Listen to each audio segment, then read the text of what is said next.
V4 Pattambi എന്ന ഒരു കൂട്ടായ്മയും അതോടൊപ്പം തന്നെ CPM-ഉം ചേർന്നാണ് പട്ടാമ്പി നഗരസഭ ഭരിച്ചിരുന്നത്. V4 പട്ടാമ്പി ഇപ്പോൾ ഇല്ല.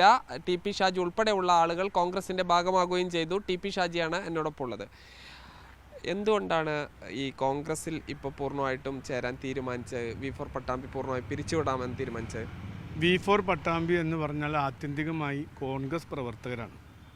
കോൺഗ്രസിൻ്റെ ഏറ്റവും താഴെ തലം മുതൽ സംസ്ഥാന തലം വരെ പ്രവർത്തിച്ചിരുന്ന ആളുകളാണ്. കഴിഞ്ഞ ത്രിതല പഞ്ചായത്ത് തെരഞ്ഞെടുപ്പിൽ അല്ലെങ്കിൽ നഗരസഭാ തെരഞ്ഞെടുപ്പിൽ ഞാനുൾപ്പെടെയുള്ള എൻ്റെ സഹപ്രവർത്തകർക്ക് അർഹമായ സീറ്റുകളും സ്ഥാനങ്ങളും നിരസിച്ചതിൻ്റെ അടിസ്ഥാനത്തിലാണ് ഇത്തരമൊരു കൂട്ടായ്മ പ്രത്യേകമായി മത്സരിക്കാൻ തീരുമാനിച്ചത്. 5 വർഷക്കാലം ഭരിക്കുമെന്ന് ഇടതുപക്ഷ ജനാധിപത്യ മുന്നണിക്ക് ഞങ്ങൾ ഉറപ്പ് നൽകി. ആ 5 വർഷം കാലാവധി ഞങ്ങൾ പൂർത്തീകരിക്കുകയും ചെയ്തു. എന്നാൽ കഴിഞ്ഞ കാലങ്ങളിൽ നിന്ന് വ്യത്യസ്തമായി ഞങ്ങളെ പൂർണ്ണമായി അംഗീകരിക്കാനും ഉൾക്കൊള്ളാനും ഞങ്ങൾക്ക് ആവശ്യമായ സീറ്റ് നൽകാനും പാർട്ടി നേതൃത്വം തയ്യാറായപ്പോൾ ഈ V4 പട്ടാമ്പിയുടെ പ്രസക്തി അവിടെ നഷ്ടപ്പെടുകയാണ്. സ്വാഭാവികമായിട്ടും V4 പട്ടാമ്പി പിരിച്ചുവിട്ടു. ഞങ്ങളെല്ലാവരും ഞങ്ങളുടെ മാതൃപ്രസ്ഥാനമായ ഇന്ത്യൻ നാഷണൽ കോൺഗ്രസിൻ്റെ ഭാഗമായിട്ട് പ്രവർത്തിക്കാൻ തീരുമാനിച്ചു. വരാൻ പോകുന്ന തദ്ദേശ സ്വയംഭരണ തെരഞ്ഞെടുപ്പിലും അതോടൊപ്പം തന്നെ നിയമസഭാ തെരഞ്ഞെടുപ്പിലും ഒരു ഉജ്ജ്വലമായ തിരിച്ചുവരവ് പാർട്ടിക്കുണ്ടാകും എന്നാണ് ഈ ഒരു ഐക്യത്തിലൂടെ ഞങ്ങൾക്ക് ബോധ്യപ്പെടുന്നത്. ഇപ്പോൾ കഴിഞ്ഞ ദിവസം സ്ഥാനാർത്ഥി നിർണയവുമായി ബന്ധപ്പെട്ട് ചർച്ചകളൊക്കെ വളരെ സജീവമായി നടക്കുകയാണ്. 29 ഡിവിഷനുകളുള്ള പട്ടാമ്പി നഗരസഭയിൽ 25 സ്ഥാനാർത്ഥികളെ പ്രാദേശികമായി തന്നെ യാതൊരു തരത്തിലുള്ള അഭിപ്രായ വ്യത്യാസങ്ങളില്ലാതെ തന്നെ തിരഞ്ഞെടുക്കാൻ സാധിച്ചിട്ടുണ്ട്.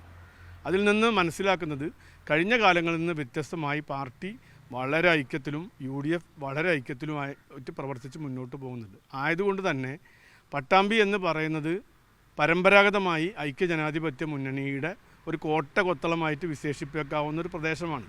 അപ്പോൾ ഒരു തിരിച്ചുവരവ് ആണ് ഞങ്ങളൊക്കെ തന്നെ ഇതിലൂടെ പ്രതീക്ഷിക്കുന്നത്. താങ്കൾ പറഞ്ഞ പോലെ UDF ആയിരുന്നു പട്ടാമ്പി പട്ടണം എക്കാലത്തും ഒരുപാട് കാലമായിട്ട് ഭരിച്ചിരുന്നത്. ഇപ്പോൾ LDF തങ്ങളുടെ പിന്തുണയോടുകൂടി V4 പട്ടാമ്പിയുടെ പിന്തുണയോടുകൂടി ഭരിച്ചു. ഇപ്പോൾ വീണ്ടും പാർട്ടിയിലേക്ക് തിരിച്ചു വന്നപ്പോൾ അത് അന്ന് വേണ്ടിയിരുന്നില്ല എന്ന് തോന്നുന്നുണ്ടോ? അല്ല, അന്ന് എടുക്കേണ്ട തീരുമാനം വളരെ കൃത്യമായ തീരുമാനം ആണ് എന്നാണ് ഞങ്ങളൊക്കെ വിശ്വസിക്കുന്നത്.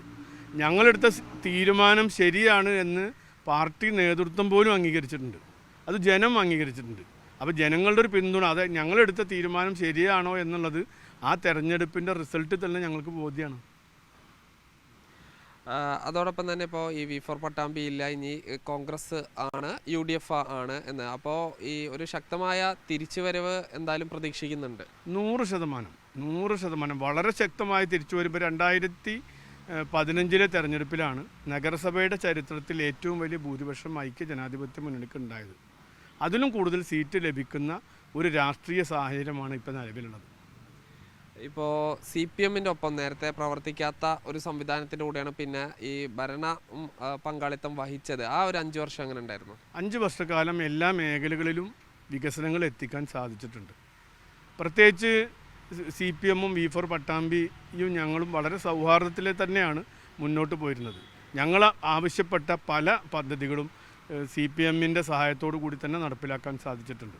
ആ CPM-ൻ്റെ നേതൃത്വത്തിൽ ആ ഭരണസമിതി നടപ്പിലാക്കിയിട്ടുള്ള വികസന പ്രവർത്തനങ്ങൾ എന്നുള്ളത് V4 പട്ടാമ്പിക്ക് കൂടി അവകാശപ്പെട്ടതാണ്. ഇപ്പോൾ ഈ താങ്കൾ ഈ തിരിച്ചു വന്ന് ഈ ചെയർമാനായി അങ്ങനെ നേരെ ഉണ്ടാവുന്നത് ശരിയല്ല എന്നുള്ള ഒരു അഭിപ്രായമുള്ള കുറച്ച് ആളുകളെങ്കിലും ഉണ്ട്. അങ്ങനെ ഒരു വിമതന്മാരായി നിൽക്കുമെന്നുള്ള തരത്തിലുള്ള ചർച്ചകളും നടക്കുന്നുണ്ട്. അതൊക്കെ പരിഹരിക്കുമോ? V4 പട്ടാമ്പിയിൽ നിന്ന് ഒരു വിമത സ്വരം വളരെ അപൂർവമായിട്ട് മാത്രമേ ഉണ്ടാവാൻ സാധ്യതയുള്ളൂ. പിന്നെ ഇന്ത്യൻ നാഷണൽ കോൺഗ്രസിനെ സംബന്ധിച്ചിടത്തോളം നമുക്ക് എല്ലാവർക്കും അറിയാം, എല്ലാ കാലഘട്ടത്തിലും ചെറിയ രീതിയിലുള്ള പടലപ്പിണക്കങ്ങളും അഭിപ്രായ വ്യത്യാസങ്ങളും എല്ലാ പ്രദേശങ്ങളിലുമുണ്ട്.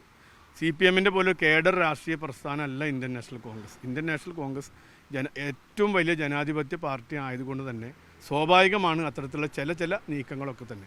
പക്ഷേ പട്ടാമ്പിയെ സംബന്ധിച്ചിടത്തോളം കഴിഞ്ഞ കാലങ്ങളിലുണ്ടായിട്ടുള്ള അഭിപ്രായ ഭിന്നതകളുടെ ചെറിയ ശതമാനം പോലും ഇപ്പോൾ നിലനിൽക്കുന്നില്ല എന്നുള്ളതാണ് യാഥാർത്ഥ്യം. പട്ടാമ്പിയിലുള്ള വലിയ വിഭാഗീയ പ്രശ്നങ്ങൾ കൊണ്ടാണ് താങ്കൾ പോയി. അതിനെ അപേക്ഷിച്ചിപ്പോൾ വളരെ കുറവാണ്. കഴിഞ്ഞ കാലങ്ങളിൽ ഉണ്ടായിട്ടുള്ള പല രീതിയിലുള്ള അഭിപ്രായ വ്യത്യാസങ്ങൾ ഉണ്ടായിട്ടുണ്ട്. അത് സംഘടനാ പ്രവർത്തന രംഗത്തുണ്ടായിട്ടുണ്ട്. അതോടൊപ്പം തന്നെ തെരഞ്ഞെടുപ്പിലുകൾ ഉണ്ടായിട്ടുണ്ട്. പരസ്പരം പരാജയപ്പെടുത്താനുള്ള ശ്രമങ്ങൾ ഉണ്ടായിട്ടുണ്ട്. പക്ഷേ ഇന്നത്തെ പാർട്ടി നേതൃത്വം അതുപോലെ തന്നെ V4 പട്ടാമ്പിയുടെ നേതൃത്വം സംയുക്തമായി ഒന്നിച്ച് ചേരാൻ തീരുമാനിച്ചപ്പോൾ ഒറ്റക്കെട്ടായിട്ടാണ് വളരെ സൗഹാർദ്ദപരമായിട്ടാണ് മുന്നോട്ട് പോകുന്നത്. ആയതുകൊണ്ട് തന്നെ നഗരസഭാ തെരഞ്ഞെടുപ്പിൻ്റെ റിസൾട്ടിൽ 1% പോലും ഒരു സംശയം ഞങ്ങളെ സംബന്ധിച്ചിടത്തോളം നിലവിലില്ല. ഇപ്പോൾ ഈ താങ്കൾ വൈസ് ചെയർമാനായിരുന്ന സമയത്ത് ഈ CPM-ഉമായിട്ട് കാര്യമായ ഒരു പ്രശ്നം ഉണ്ടായിരുന്നില്ല. പക്ഷേ ഈ പട്ടാമ്പി MLA മുഹസിനുമായിട്ട് പല കാര്യങ്ങളിലും അഭിപ്രായ വ്യത്യാസം ഉണ്ടായിരുന്നു. അല്ല, MLA-യുമായിട്ട് അഭിപ്രായ വ്യത്യാസങ്ങൾ ഉണ്ടായിട്ടുണ്ട് പല സമയങ്ങളിലൊക്കെ. പക്ഷെ ഞങ്ങളിപ്പോൾ CPM-നോടും ഇടതുപക്ഷ ജനാധിപത്യ മുന്നണിയോടും വിട പറഞ്ഞ് കോൺഗ്രസിലേക്ക് വന്ന സ്ഥിതിക്ക് നിലവിൽ ഞങ്ങളെ സംബന്ധിച്ചിടത്തോളം MLA-യോടോ CPM-നോടോ അവരുടെ ഗവൺമെൻറ്റിനോടോ ഒരു തരത്തിലുള്ള അഭിപ്രായ വ്യത്യാസങ്ങൾ ഇപ്പോൾ നിലവിലില്ല. ഇത് കോൺഗ്രസിന് എന്താണോ അതേ നിലപാട് അങ്ങനെ തന്നെയാണ്. ഇന്ത്യൻ നാഷണൽ കോൺഗ്രസിൻ്റെ നിലപാട് അതിൻ്റെ ഭാഗമായി വളരെ സജീവമായിട്ട് പ്രവർത്തിക്കും. എന്തായാലും പട്ടാമ്പിയിൽ വലിയൊരു മാറ്റം ഉണ്ടാകുമെന്ന ആത്മവിശ്വാസമാണ് TP ഷാജി പങ്കുവയ്ക്കുന്നത്. ഷിജു ചിറ്റൂരിനൊപ്പം സാജിദ് അജ്മൽ, മീഡിയ 1 പാലക്കാട്.